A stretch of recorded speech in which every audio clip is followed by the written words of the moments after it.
Hey, Emma. Yes, Balin. What will I say after I've retired from podcasting because of a traumatic life event? I don't know. What will you say? I used to be a podcaster like you, but then I took an arrow in AV.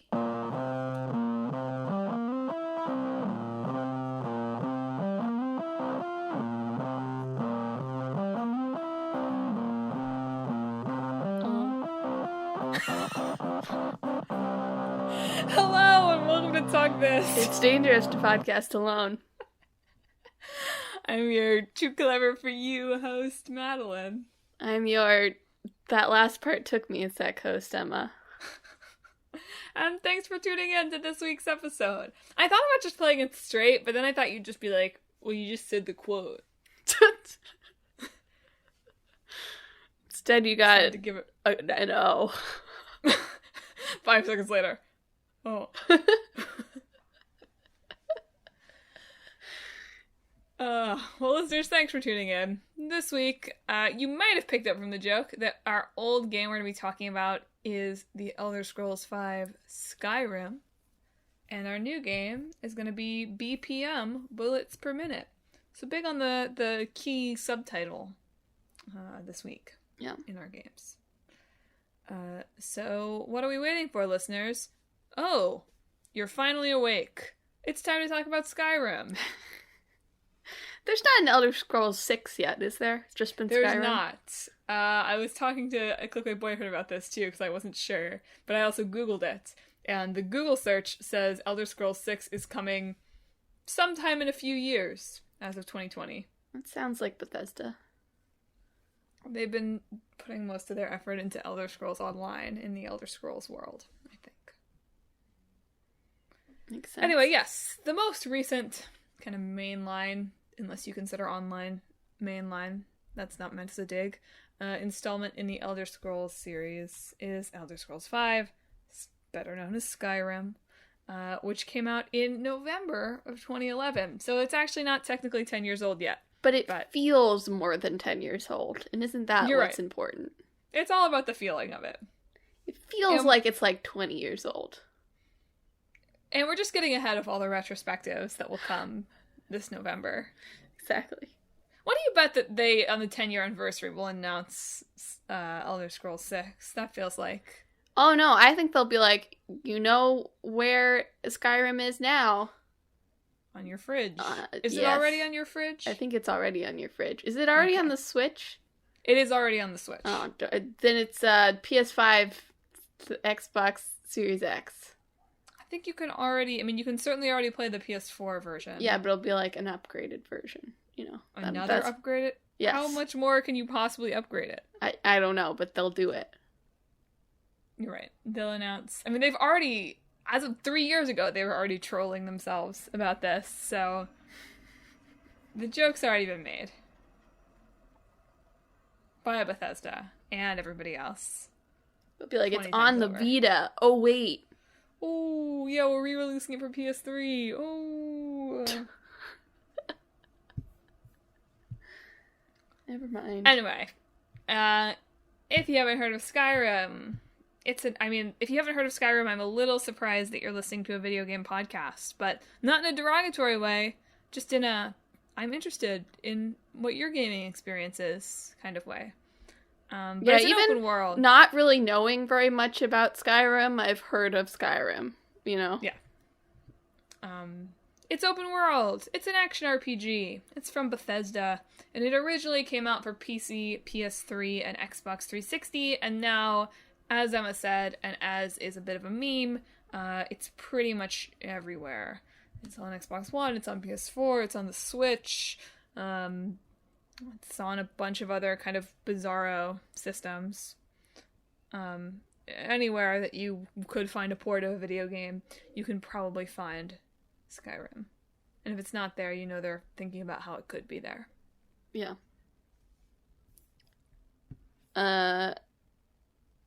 Yeah, just a history of their re-releases. They bundled everything together into the Legendary Edition in 2013. In 2016, it came out as the Special Edition on PlayStation 4, Xbox, and Windows.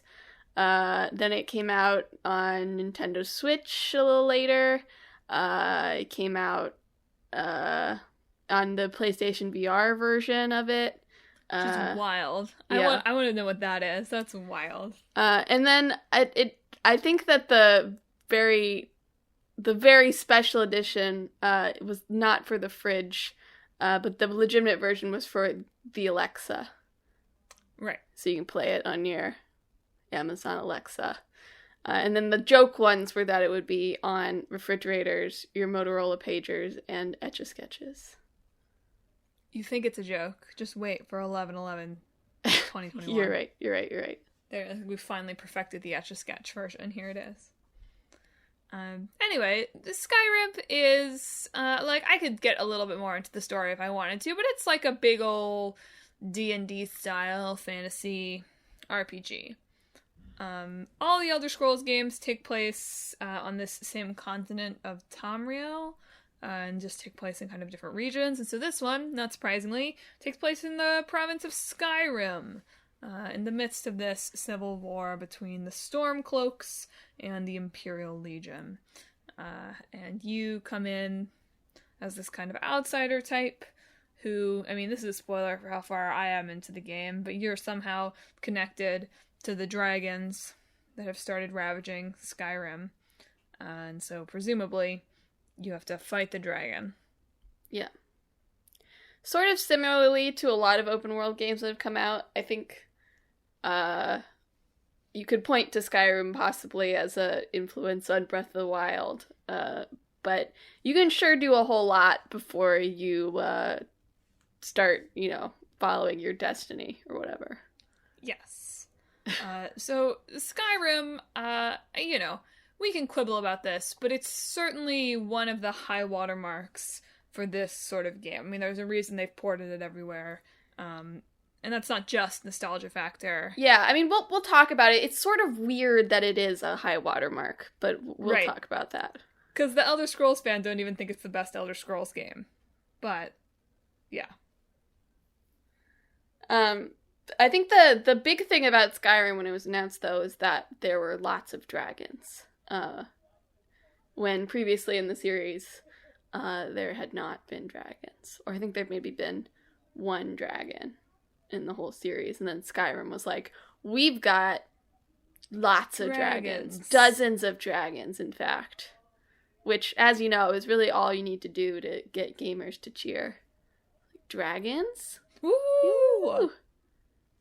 Lots of dragons? Woo! Yeah. So that's just that meme. So Skyrim takes a lot of things that have now become like kind of standard open world practice, and I think it introduces them for the first time or in a better way than they had been seen before. I'll get into my Skyrim game experience now, I guess.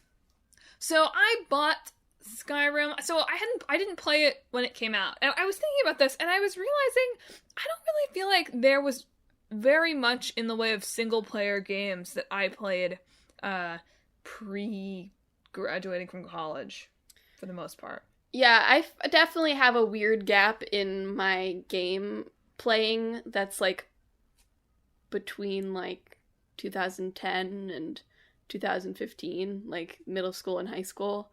There's just sort of a gap where I wasn't playing video games for a while. Which I think is just reflective of being busy. Yeah, and also I feel like the game time that we did have was usually spent playing multiplayer games. Yeah, yeah, you're right. There's a gap in which I personally was not playing games by myself. Right. But certainly was playing, like, X-Men Legends and that sort of stuff. Yeah, absolutely. With the exception of, I was like, okay, I guess maybe I played some single-player, like, DS games. But not even very much of that. So Skyrim feels like something that's very much a touchstone for people of our approximate age and slightly older. And playing it, so I've started playing it, spoiler, but playing it is like, oh, well, I would have liked this feels like we loved the Gauntlet games. It feels sort of like that. I mean, obviously it doesn't feel like that at all, but some of the way the game works feels sort of like that. And so I was thinking, like, oh, why didn't I play this? I really associated Skyrim as being an Xbox game, even though it's not exclusively an Xbox game. But I guess I associate anything that feels like, the teenage boys loved it at that time as being an Xbox game. That's fair. But yeah, so I don't have, you may have come to this podcast expecting, the Tactus sisters, they will have formative memories of Skyrim. No. And that is in fact not the case. No, none. So my Skyrim experience begins I don't know when I bought this. A year ago? No, not a year ago. A year ago is last March. Probably 2 years ago. Bought a used copy for the PS3 at GameStop. Maybe longer than that. I bet you I bought it before I had the PS4. And at the time started playing it a little and did the thing that I do in open world games that I'm starting to learn that maybe I shouldn't do, which is exactly what you were talking about, where I was like, oh, screw the main quest. I'm just going to run around. Yeah. And promptly got myself into various dungeons and situations where I was severely underleveled and did not know what I was doing, and just all in all had a bad time. And much to unsurprisingly, my boyfriend, as someone who was a teenage boy around the same time that I was not playing Skyrim, did in fact play Skyrim. It was very excited for me to play it, and then somewhat dejected when I bounced off of it a bit. I feel like in hosting the podcast, I've learned a lot more about what it is that I don't care for in open world games and how to curb some of my bad habits that make me dislike those games more than I naturally do. And so for this one, it's I have it on the PS3. That's great. I don't have to buy a game this week. Awesome. I'll play it for the show. And so I did. I started it on the PS3 a couple nights ago. Named my character... what did I name my character? Something awful. Yes, right. So in the spirit of Champ McDude, my character's name, because she's a high elf, is what originally was Sweetheart of McBabeshire. In the same kind of patronizing nicknames, this time for women. And Sweetheart of McBabeshire had a great time. She woke up in the wagon. The dragon saved her from being executed. She decided to run with the Stormcloaks. Ran around for about 2 hours or so. Every once in a while the auto-saving indicator popped up. That was all well and good. Even cleared a little dungeon. And then it was getting late. And Sweetheart of McBabeshire said, oh, okay. Perhaps I should go to bed. And she went to the save menu. And everything was grayed out. Save was grayed out. Load was grayed out. Quit was grayed out. Nothing was selectable. Oh, that's okay. It auto-saved. Listener, it did not autosave. This is apparently a bug that can happen. I didn't do enough reading to figure out exactly what I did to trigger this bug. But the next day I started the game again. I watched the beginning with that gosh darn wagon scene for the third time in my life. After purchasing the game on PS4. Which is on sale right now, by the way. Half price. So the graphics look a lot better. Mm-hmm. A lot less laggy. Mm-hmm. And then I got kind of into it. I'm enjoying it. I sort of expected to come here and be like, oh, Skyrim, not really my kind of game. But I am really, I've enjoyed the amount that I've played so far.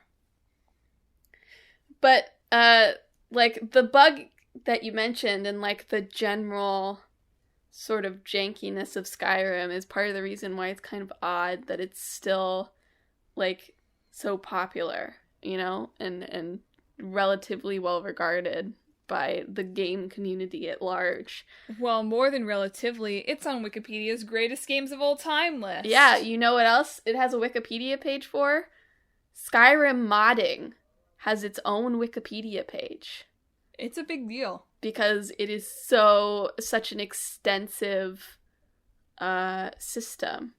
And, I always associate mods with, silly things, right? They replaced Mr. X with Thomas the Tank Engine. Right. They put a little mustache on Sora's, picture, a little icon picture in the side. Like, that's what I think of modding. But when I go to lists of, like, best Skyrim mods, it's like, here's a mod that makes the blood look better. Here's a mod that makes the AI behave like humans.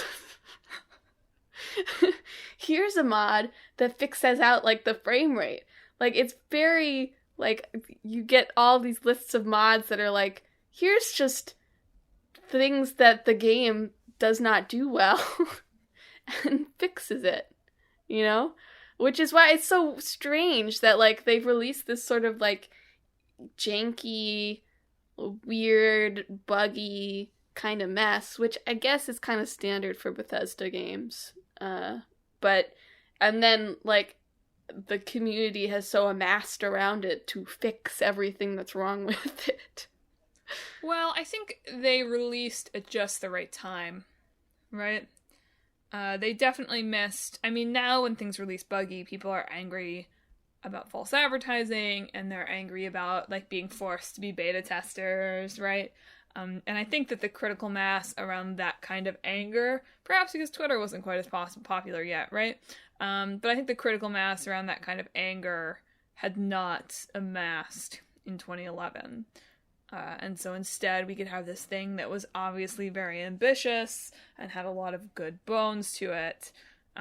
Not bones to it, perhaps, in the bugginess world, but a lot of good bones in terms of the ideas and, like, what the world is and that kind of thing. And people were willing to forgive the bugs because it was so huge in a way that I just don't think people are anymore. Yeah. But yeah, just to put it in perspective, one of the things I looked at from February said there's over 65,000 submissions on Nexus mods and 28,000 in the Steam Workshop. So that's a lot of mods. There is a lot of Skyrim mods for, you know, just small things and large things, which is a lot. It's definitely got a dedicated community around it. You can say that again. The Switch version does not have modding capacities, at least officially. So, well, I'm not playing on the Switch, so for our listeners' edification. Listeners, you probably don't want to play it on the Switch. Or I mean, I don't know. It's probably still better quality than the PS3 one that I was running, right? Yeah. So whatever. It'll let you save, probably. Yeah, it might let you save. Don't pause during the opening cutscene. That's one thing that even if you want to turn on the subtitles, because the audio quality wasn't that great. Don't do it. Just wait. Oh, man.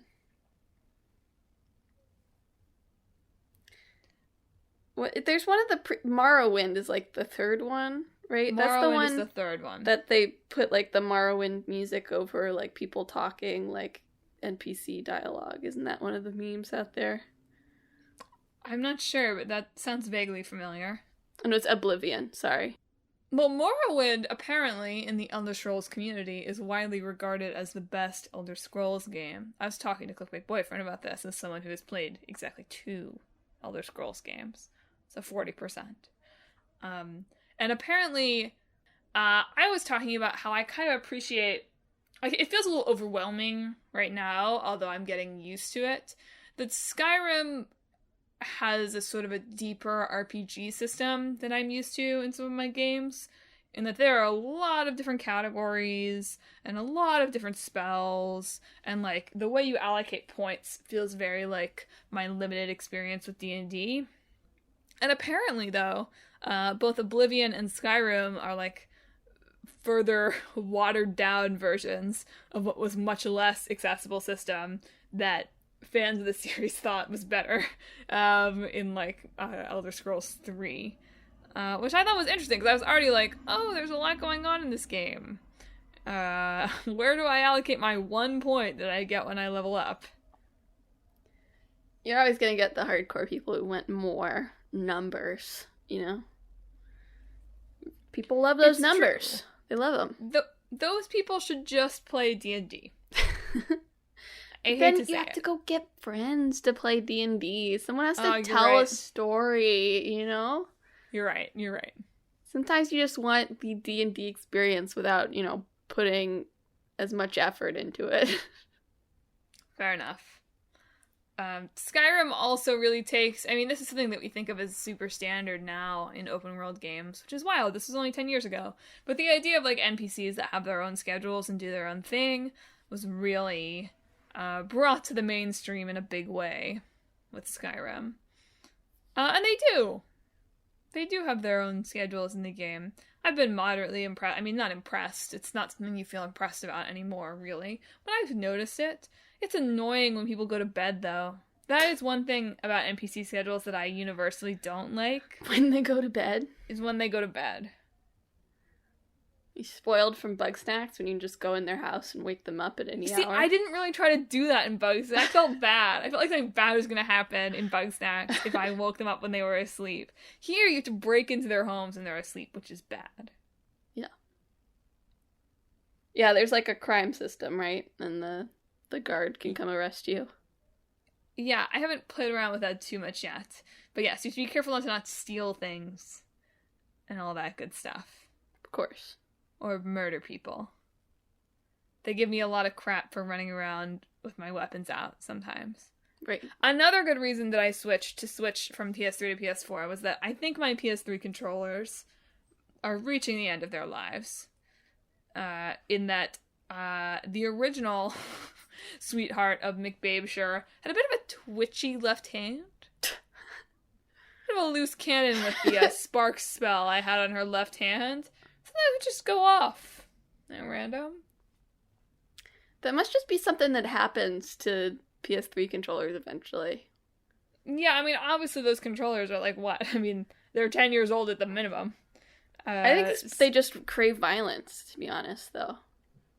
I think you're right. Like, eventually the controller's like, man, I'm craving violence. Let's just start triggering whatever the attack is in this game at the most inconvenient times, you know? I think that's what they're thinking. Fortunately, Sweetheart McBabe II has a much calmer temper. PS4 controllers haven't reached critical mass yet in terms of their desire for violence. Yes, the DualShock 4 is calmer. Much more interested in diplomacy. Yeah, they're very chill. Good. I still feel like I haven't really managed to hit on, though, like, what is it that has made Skyrim so enduringly popular? Do you think it's the fact that they're releasing ports constantly, and so it's a game that people actually can play? I mean, speaking of all the PS3 drama that's been happening these past couple of weeks, or is it a particular nostalgia factor? What jumps out to you? I mean, I think there's certainly a nostalgia factor. I think there's just people were really into it when it came out, and a lot of people sunk a lot of time into it, not just playing the game, but these whole modding communities and downloading new mods for your game, and there was some DLC content that came out. So I just think eventually, like, it just becomes like a thing that you do, you know? Eventually. Gotta install those mods on your Amazon Alexa now, you know? Oh, yes. You have to. In any case, I really wasn't expecting to enjoy it. Because it's a 10-year-old game. How often do I play these old games where I'm like, this is good? But I did end up playing a fair bit of it today. Despite the fact that I had to restart and learn how to blacksmith again and all that. I think Skyrim also marks, like, the critical point where you see, like, people starting to turn on Bethesda a little bit, you know? Mm. I mean, people liked Fallout 4, or some people did, but I feel like Skyrim's one of, like, their last games that people, like, really liked despite its bugginess, but since then they've been getting a little bit more and more fed up with how Bethesda releases their games, a little bit more impatient with it. So in some ways, like, you can look at Skyrim like, oh, the good old days. Like, you fooled yourself into thinking that things were any different back then.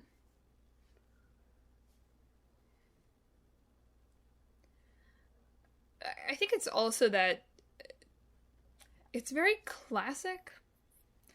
Like, it's hard for me to think of too many games. I mean, there are certainly games, and since this is a genre that I don't tend to play too much of, I'm sure I'm going to make a fool of myself. But there aren't that many games that I can think of that are quite as successful. I mean, again, bugs aside, right? Because we've already established people are willing to overlook the bugs in this game, right? Mm-hmm. That are quite as successful at what they set out to do as Skyrim is, right? The Witcher 3, right, comes to mind as something that's very similar vein, although perhaps even more dense, right? The Witcher 3 has a lot going on, and maybe is a little bit harder to get into. I think The Witcher 3 was probably pretty influenced by Skyrim, too. You'd think so. And not just how it released Buggy. Yeah. And then, of course, you can't talk about any open world game without talking about Breath of the Wild, but, well, certainly it's hard to think of open world games not being influenced by Skyrim in some capacity. That game looked at this game and decided to go in a different direction, essentially. Mm-hmm. Something I'm enjoying about Skyrim is that everything's really clearly marked on the map. That's something that I sort of struggle with in these kinds of games, is if I have to keep track of where I'm going, I will lose track of where I'm going. And having things clearly marked on the map makes things much more, not compact, although a little bit compact in a good way, but much more manageable, much more trackable. But it's hard to think of, what are the fantasy RPGs that have really succeeded past this? It's like The Witcher, Red Dead, but that's not fantasy, and frankly is trying to do something that feels very different. It's hard to think of something else, which I think is why it endures. There's not an Elder Scrolls 6 to have taken its place yet, and nobody has really done exactly this quite as well. Yeah. And they've continued to make it super available, right? Yeah. If Skyrim had only continued to live on PS3 and Xbox 360 and PC, I imagine people would look back on it very fondly, but it probably wouldn't have the enduring legacy that it has. Yeah. Especially because if you're playing it these days, you're probably playing some kind of remastered version. Look, the PS3 version does not look very good. I mean, it does. It looks great for, it's a PS3 game. But it didn't look great, even relative to the PS4 version. Not that the PS4 looks so much different, right? It still looks the same sort of it's a little janky. But it's upgraded enough that you can, rewrite your memories. Does that make sense? It's not so fully remastered that it didn't resemble the same kind of this is a PS3 game. That doesn't make sense, it just takes that PS3 game and is but wouldn't you rather remember it this way? Yeah. Also, it lets you dual wield, which is always plus 10 points. Yes, exactly.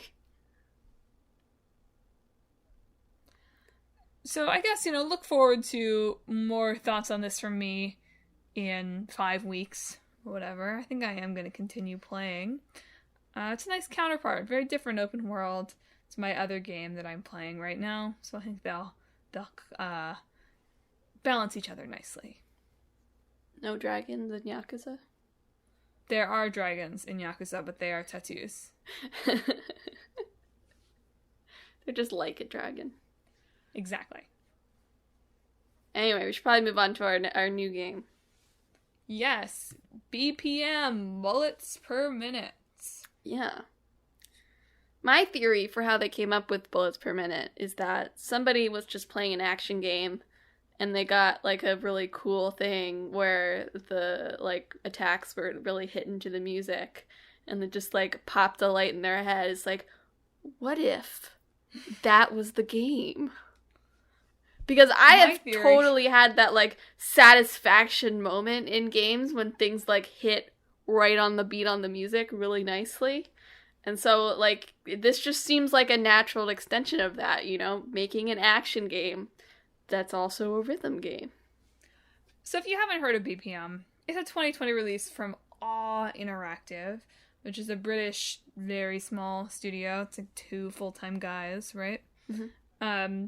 That is, as they describe it, a rhythm action FPS roguelike. Or as I describe it, this sounds like a Talk This mashup. Again. I feel like every new game we've talked about for the past 2 months has been like, oh, this sounds like something we made. This is, like, a good one, though, because, like, you're like, yeah, like, once you see it, you're like, yeah, why hasn't anyone made that, you know? It just seems so natural. It was interesting to me. Okay, so let me describe the game a little more before I get into analysis of the game. So basically the idea is, this doesn't really matter, but you're a Valkyrie, and, like, you're purging demons or something like that from Asgard, right?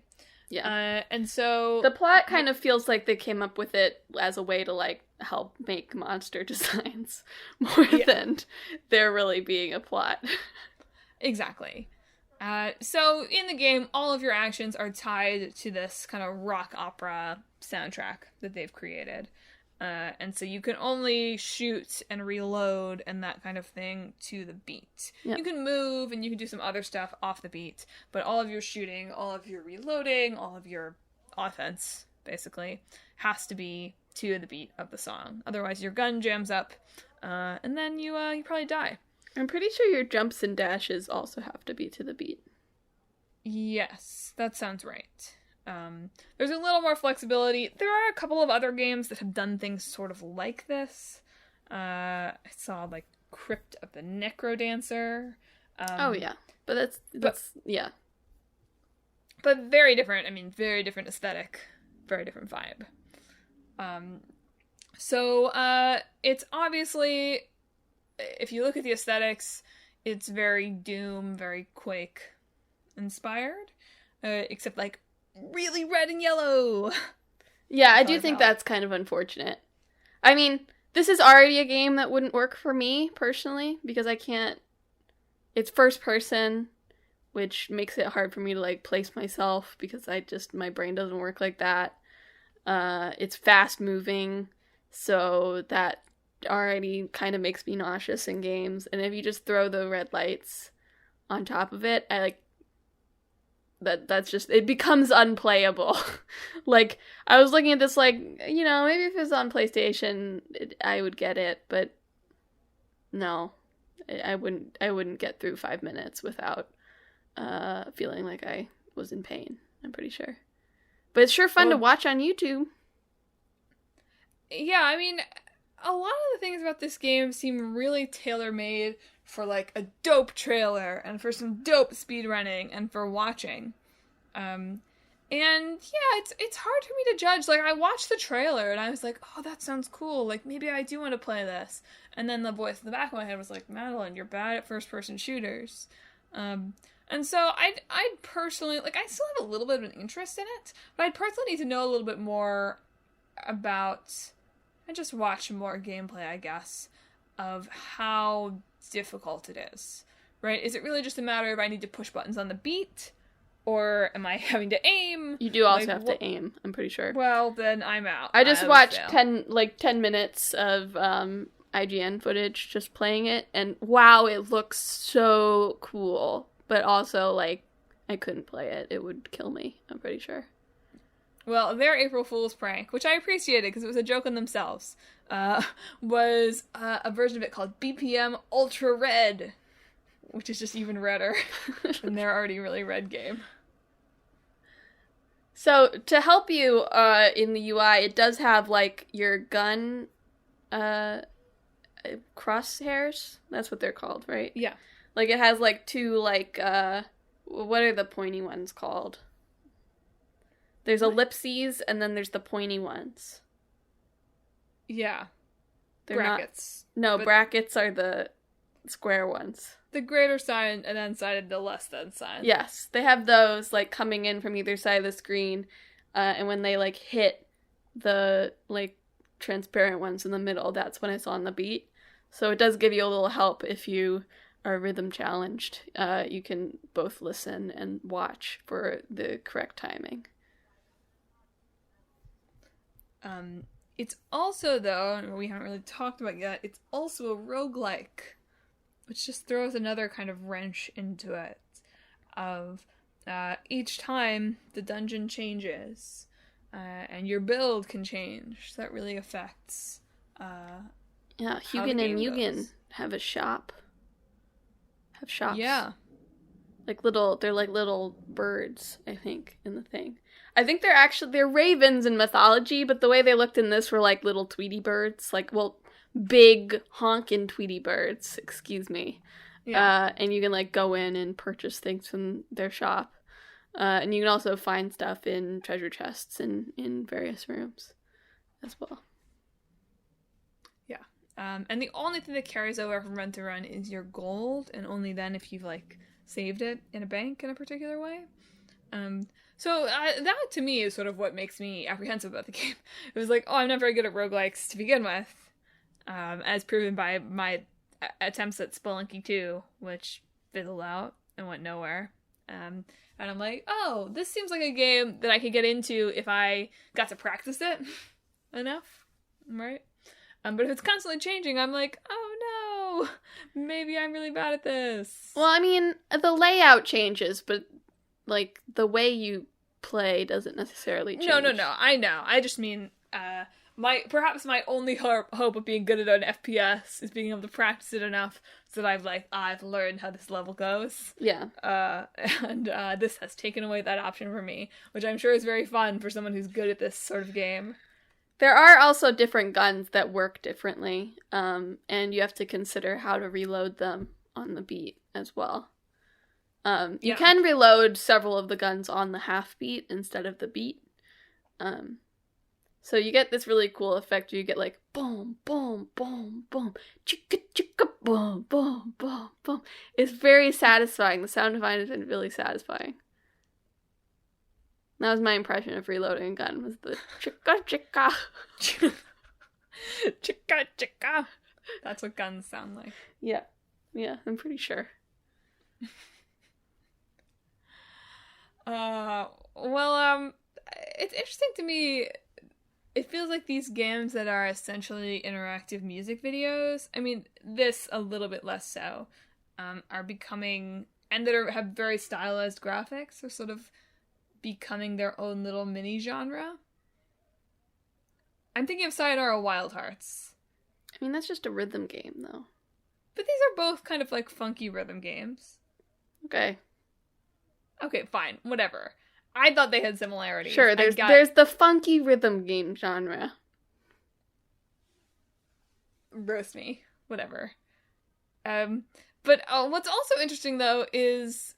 Would you put Melody of Memory under there, too? Sure. The funky rhythm game genre?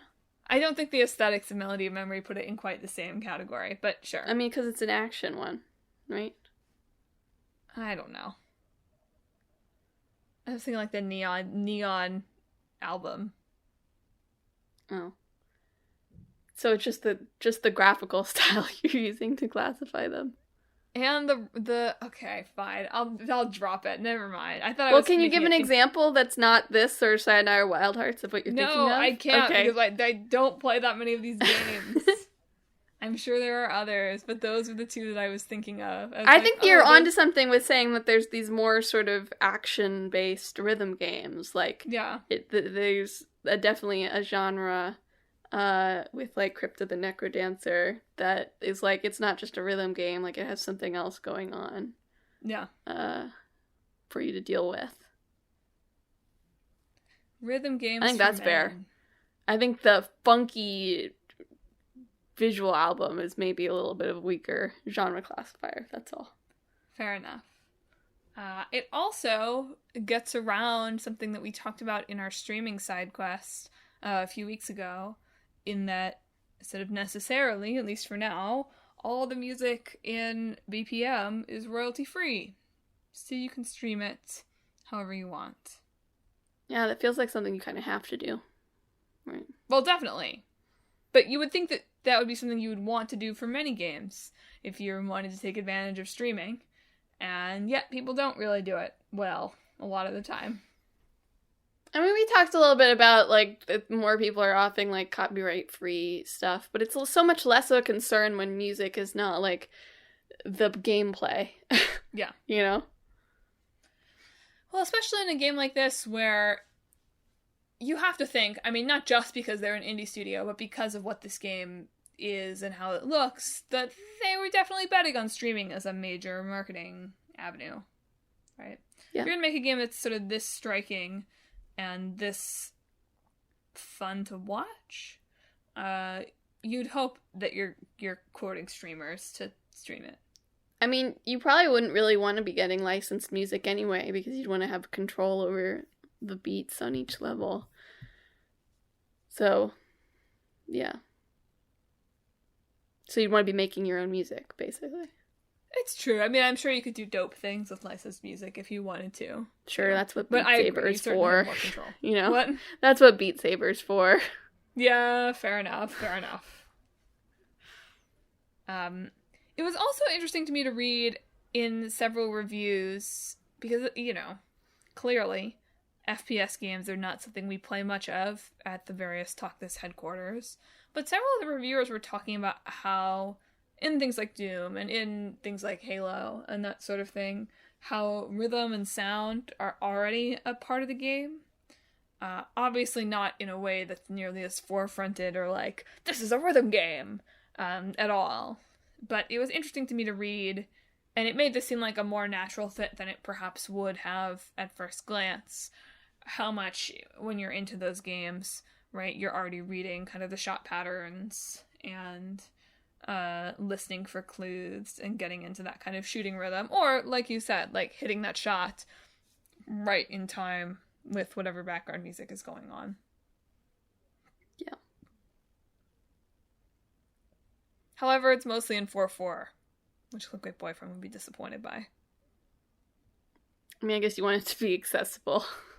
Yeah, I was like, sure. 4:4 is pretty easy for people to get, but if you really mix it up, you might get a lot of people being like, what is happening? What is the beat? What is the beat?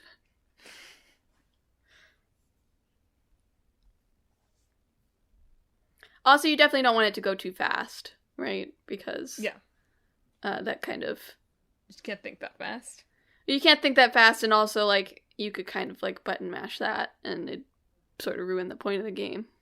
Right. Well, you can already kind of do that if you want to. You can turn off the fact that your gun actions are tied to the beat. It's interesting. It's like, okay, on the one hand, good. Accessibility, good. On the other hand, isn't that kind of like the core element of the game? Yeah.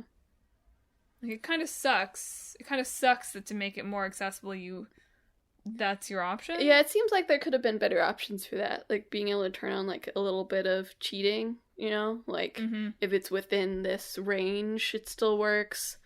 Or, like, I don't know, being able to turn on, like, half beats for everything, you know? Or, like, just the enemies have less beats. Because they also move on the beat. Yeah. So it feels like there could have been things that wouldn't have sacrificed the core of the game that could have been altered, but, I mean, it's just two people, and that sort of thing takes testing to get right. It's like, you feel like you could do something with tempo, maybe, too. That's what I was saying, yeah. Oh, sorry. I really liked your idea of, like, expanding the, like, window as well, but sorry, I missed you saying tempo. Yes, obviously. I mean, maybe you mean something different, but I just meant, like, you give them more beats that they can do everything on. I meant even just slowing the music down. Oh, I don't know. That would be hard. You would just have to make a whole new track for that, which does double the work. Yes. Look, I'm not saying it would work well for a two-person studio. I'm just saying, maybe there'd be some way to do it slower. But I also don't even know if that would really solve the problem. Like, would having slightly slower music make it easier? Or is the problem just some people have no rhythm? Some people have no rhythm, and also just, like, having to hit the button at very precise times, I imagine, is hard. Yeah. Well, the Valkyries got rhythm. That's the takeaway. Do they? Do you think? I don't know. I'm not enough of an expert in Norse mythology. What do the Valkyries do? I mean, I guess it's pretty busy, like, going down bringing the warriors up to Valhalla or whatever. You gotta groove on your way there. They just come down with, like, one of them's got, like, a boombox. As they're swooping, the other one, like, swoops up the guy, like, do. You're going to Valhalla. Is that what they did? Alright, we're gonna stop there while Emma composes her original music for our mashup. I think, you know, like, we're really into rap musicals now, you know, we white people. Maybe we should do, like, Norse mythology rap musical. That seems like white people would love that, you know? That'd be really bad. No. They probably wouldn't be allowed to use Loki. Marvel's like, no, we own this god? Is that why? I don't know. I think it would be complicated. That's what I'm saying. Maybe not I don't Thor, think either. they own the rights to the god Loki. I know, but you'd have to be careful that your Loki wasn't similar to Marvel's. What? Same with Thor. I wonder if that actually is a problem. I feel like Marvel would lose in that. Yeah, but you'd have to be willing to, like, take Disney to court, right? Would they take you to court over using Loki? I feel like that would be, like, a big headline of, like, Disney claims Norse mythology under copyright. No. But it would be, like, in the same way, like, I'm thinking of This is so off topic. No, it's not. We're talking about Norse mythology and licensed music. Right, you're right. So I'm thinking in the same way as, like, the Sherlock Holmes kind of scandals, where it's like, Sherlock Holmes is public domain, but certain characterizations are not. That's because the Doyle estate just sucks. Okay, well, Disney sucks. Great. Yeah, but in, like, a different way than the Doyle estate. I'm just saying, if you were trying to take this to Broadway, which, let's be real, you are. Maybe you take it to you're West right End, there on, you know? You're right there on Disney's turf. The West End, that's a good point. Still, though, Disney all over the West End, too. You're right there on Disney's turf. You better make sure that your Thor and your Loki are characterologically distinct. Just cast Chris Hemsworth in my rap Viking musical. No.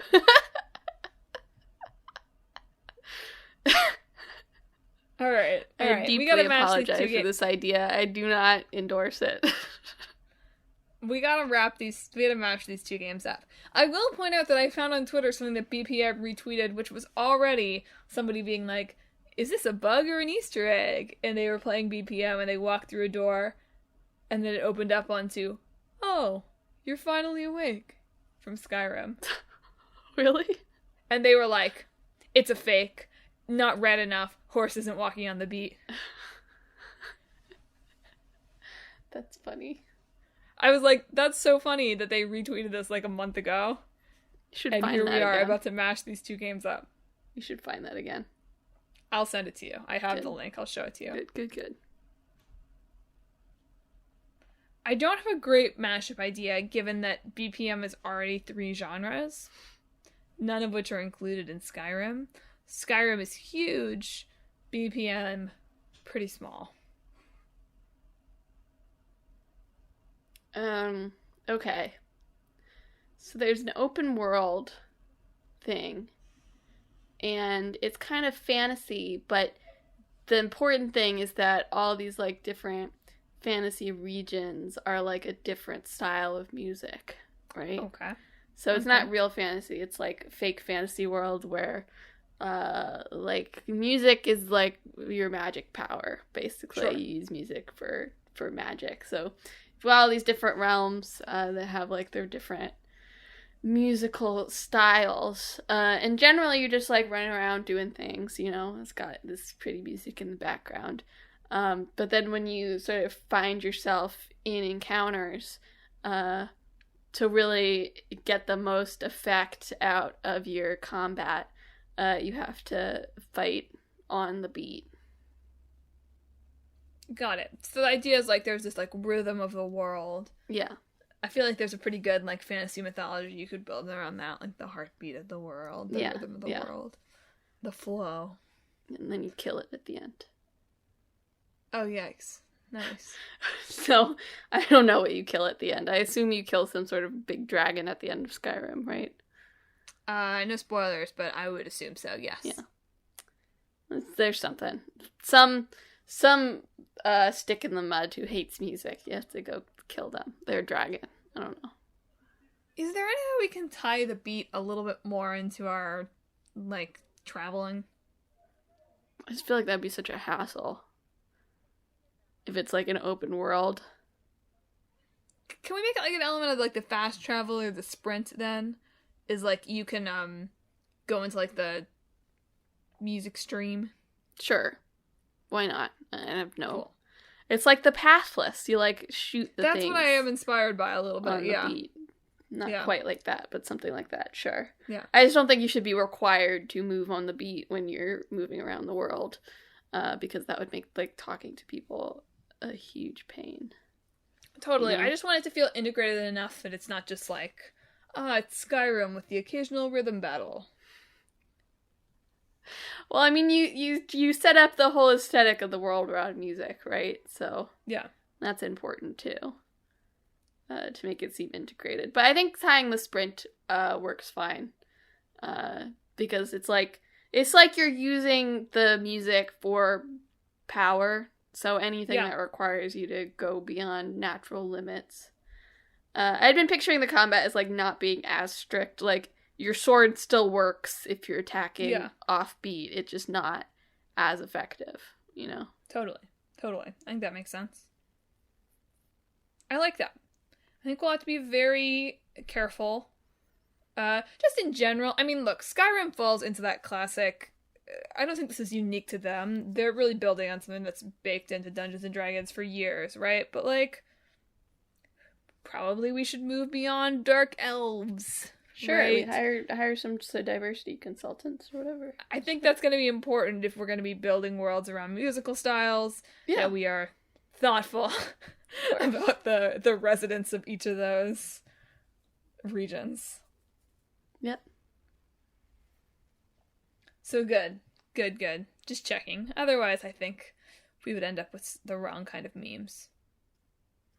Or it's just everything's classical, you know? One's Bach, one's Mozart. No. I know, that sounds awful. That'd be lame. Nothing against Bach and Mozart. We'd have to have a lot of composers, though. One's the the budget other for Bach. this game is huge. Sure, Skyrim's big, you know? I know. Occasionally there's a bug where the music glitches out, you know? Nothing we can do about that. The modders will take care of it. The modders will be like, here's actually good music. They probably would. That is what the modding community would do. They'd be like, play it, but with... It's all just Lil Nas X songs. Play it. It's all Lady Gaga. They could, like, add their own little countries. Lady Gaga land. Yeah. Just all Lady Gaga songs. Well, that'll be our DLC. It'll be, like, licensed content from artists. Yeah. Partnerships. Nice. See? Ooh. That's how we're gonna pay for the 20 initial composers we'll need. Yeah. The land of Grande. Or, you know, we just get, you know, like 5 really talented ones. Probably cost the same amount of money. That's true. Some people can compose in more than one genre, you know? No, that's false. People can compose one song and one song only. I'm just kidding. Composers, you're very talented. I think this would be a cool game. Yeah, flesh out the kind of the main story arc just a little bit for me. I don't know enough about, like, the main story arc of Skyrim other than there's dragons and you fight them. Okay, so what's the equivalent of that? There's a dragon. Oh, that would be funny, because it's kind of like off the beat. It's like dragon. No. I hate that. Oh, and like your potions could be like tempo modifiers. And there's interesting stuff here. Yeah. I'm just trying to figure out how do I make this feel like a legit fantasy RPG and not like Sayonara and Wild Hearts, where they're like, here's this fun story about music, the power of music. I don't think it's that different than, you know, a lot of fantasy RPG stories. It's just you've decided that rather than like the water kingdom, the desert kingdom, it's like, you know, the classical kingdom, the metal kingdom, you know? Yeah. Like, it's you don't have to go too far out of the box. It's just finding some unique aesthetic to work with. So the metal kingdom would be the Smiths, right? Yeah. They're not metal, are they? Not the Smiths, the band. The Blacksmiths. That would be funnier, though. Like, downbeat indie pop is the Smiths. It's like a little in-joke.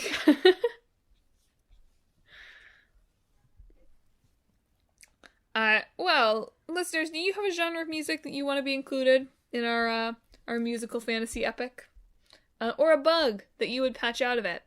Do you have fond memories of Skyrim, or have you, like me, found Skyrim later in life, or never played Skyrim? Have you taken an arrow to the knee exactly on the beat? That would have to be like an instant kill in this game, if you could shoot someone in the knee exactly on the beat. Yeah, of course. Instantly die. Or do you have any other reactions to this week's show? Well, if you do, you should hit us up on social media. We are on Facebook, Twitter, Instagram, and YouTube at Talk This Podcast. So hit us up there if you have any thoughts on this episode, or in general. Maybe we'll share the pre-existing mashup, and all that good stuff. Let's see, what else? You should check out our website, www.talkthispodcast.com, where you can read all about the show, see the games that are in the hat, where Emma's about to pull our next 2 games, and check out the blog, featuring long-running series, Clickbait Boyfriend, and Split Screen. And then finally, if you like the show, you should subscribe. We are on Apple Podcasts, Google Podcasts, Stitcher, TuneIn, Spotify, Pandora Podcasts online and on the app, Overcast, Pocket Cast, anywhere that you can find podcasts. You can find Talk This.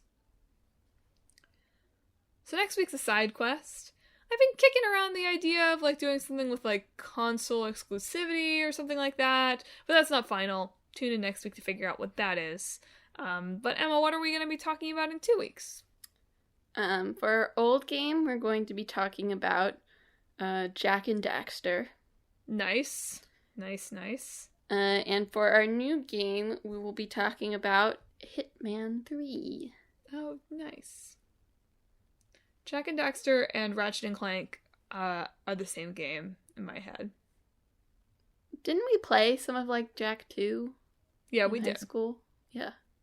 But in my head, those are the two, is the same game, which I'm going to have to rapidly disabuse myself of. I literally just thought, oh, that's good. They just put it on Play at Home. And then I was like, Madeline, you idiot.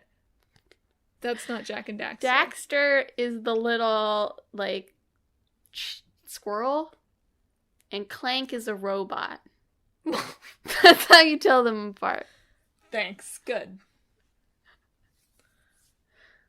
Well, tune in for that and tune in for Hitman 3 in our next main edition in 2 weeks. Do you want to sign us off? Sure. Listeners, I hope this week you are very on the beat. It's not gonna hit the theme song beat at all.